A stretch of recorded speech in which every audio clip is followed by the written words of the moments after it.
We've been working for you since the start of the pandemic, bringing you every update on new local and state orders. But it's always better to hear from the man behind those policies. Governor Abbott joins us now to discuss the state's response. Governor Abbott, thank you for your time. Thank you, Chris. All right, well, you met with Valley officials yesterday, and a number of the hospitals right now here in the area are at capacity or worse. Can you actually lay out a plan for assistance, specifically in our region in South Texas? I sure can. First, I'll make this point, and that is there have been different times in other regions of the state where the top priority, the Panhandle at one time, El Paso another time. Right now, the top priority for the state of Texas is the Rio Grande Valley.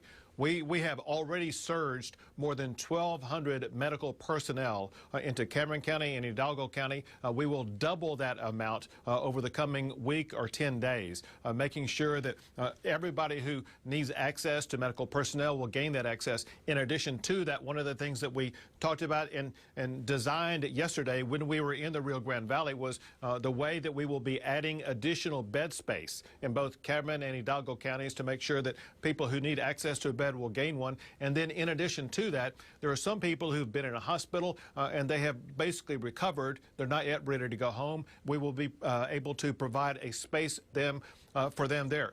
But let me give you a glimmer of hope. And that is, if you look at the numbers of people testing positive in Cameron County, it actually has leveled off a little bit. You're seeing some ups and downs in Hidalgo County, but some downward trending numbers. And because the number of people testing positive is declining, that may mean that there should be a decline in hospitalizations forthcoming. Mentioned Hidalgo County. Judge Richard Cortez issuing an emergency order on Monday. He mandated people shelter in their homes and has a new curfew in place, restricting travel and limiting gatherings as well. But your spokesman, John Whitman, he said the order, quote, has no enforcement mechanism. So how will local governments be able to enforce those emergency orders? Well, to be clear about it, the judge and I spoke about it yesterday, and with regard to the curfew orders, for example, the judge does have authority with regard to that. With regard to orders requiring that people wear a face mask, he does have authority with that. With regard to limiting the number of people who are in stores or restaurants, with regard to closing bars, all that kind of stuff, the judge does have authority to enforce that. But let me double back on one thing, because this is so important. Actually, and that is a study came out showing that in areas where people do adopt the practice of wearing a face mask, it does reduce the transmission. It does reduce the people who are contracting COVID-19. We strongly urge that, especially in areas around the Rio Grande Valley where people like to gather in backyards and other gatherings like that. If you gather in people more than 10, that is very dangerous right now. We urge you to try to stay at home, avoid large gatherings if at all possible. But if you do go out, you need to wear a face guard. That is a part of the state order that your county judge has the ability to enforce. And you've said a statewide shutdown will be a last resort. Those are your words. But could you at least tell us what is the threshold, or at least the metric that your office is using for a shutdown? There are several metrics we look at, whether it be the positivity rate or the hospitalization rate. And looking at hospitalization rates, they are improving in many regions across the state.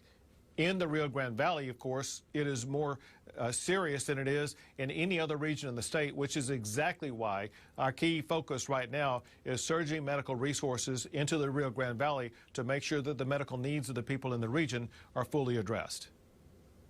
Well, this is where we get to the heated question, I guess, but former Representative Beto O'Rourke, he called the Texas GOP, quote, a death cult. He said, quote, this is one of the most callous failures of leadership I've ever witnessed in my life. Could you give us your response to those comments?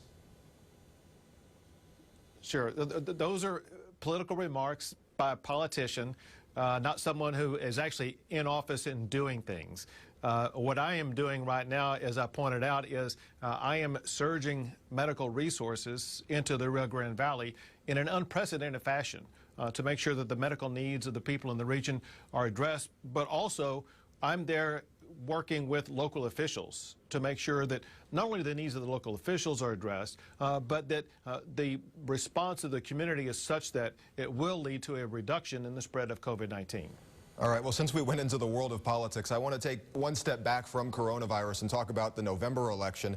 A new Quinnipiac poll released today shows Joe Biden with a 1-point lead over President Trump here in Texas. The question is, after 2016, do you put less value in polls, or is this something that actually concerns you? It seemed like all the polls were wrong in 2016, and it seemed like no one knew who actually won the presidency until late the night of the election itself. I think the same thing probably will be true this year. I think that, listen, the way polls work, people need to understand, is that it depends on who is asked that question. Anybody could ask a question of anybody in any particular region and get one answer, but if it's not situated in a way that makes sure that it accounts for what the likely voting public will look like, the poll is going to be wrong, and that's a key reason why most polls turn out to be wrong. All right, Governor Abbott, thank you so much for your time. We really appreciate it. Thank you, Chris. You all be safe.